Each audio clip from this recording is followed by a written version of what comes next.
breaking news after the U.S. warned all day of a full-scale Russian invasion of Ukraine, that it was imminent. Vladimir Putin has just addressed the Russian people. The Russian President Vladimir Putin has launched a major military operation against Ukraine. Of course, as war unfolds in Ukraine this morning, explosions and sirens heard in and around Kyiv overnight. My name is Mr. Caravano. Shannon Sobia. James Becker. I teach world history, 9th grade primarily. I'm a history teacher at Pinelands, and I teach U.S. history and advanced placement European history. Surveys of law, sociology, and world studies.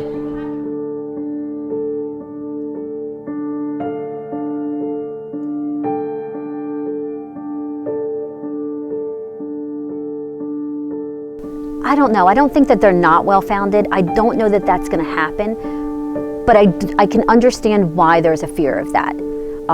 We've seen it happen, and historically, when one of the questions talks about, when have we seen this happen before?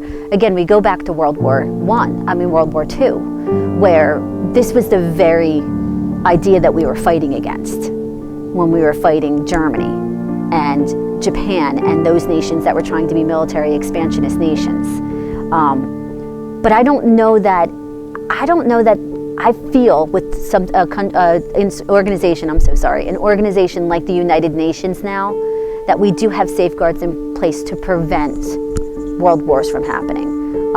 And the sanctions against Russia might be what is necessary, but it is really going to have to take cooperation from the entire international community to really make it known that this is not acceptable behavior, and that will prevent another world war. But I can understand why people would fear that. No, I think so, yes. What's happening right now is, like nobody wants to sit around and wait for a missile to blow up or a soldier to come knocking on the door. So what's happening is people are fleeing, right? And people are fleeing, they're going east. Okay, and what's happening is that there's Poland is experiencing a huge amount of people on its border.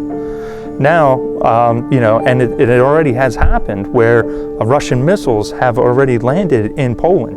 Now, Poland is a NATO country, and I don't know if you guys are familiar with NATO, the North Atlantic Treaty Organization, but it was something that came out of 1945, and it was to prevent the spread of communism, which is, you think of communism, you think of Russia, and that piece right there, Poland is now part of NATO, and now that Poland being another country in that region, a bomb from Russia just dropped in its territory.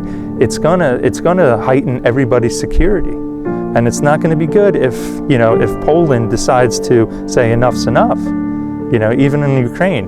Another thing too, again, this stems out of World War II. All right, a lot of this stems out of World War II, where a majority of World War II was fought in the Ukraine.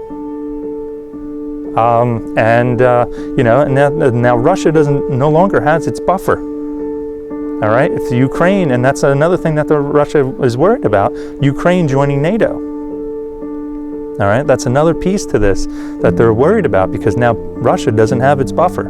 Russia has always had its buffer against NATO countries. Now it no longer has its buffer. Now their security is going to be heightened. The way that they do things is going to be really, really heightened, and that just makes a bad mix over there, so to speak, right now.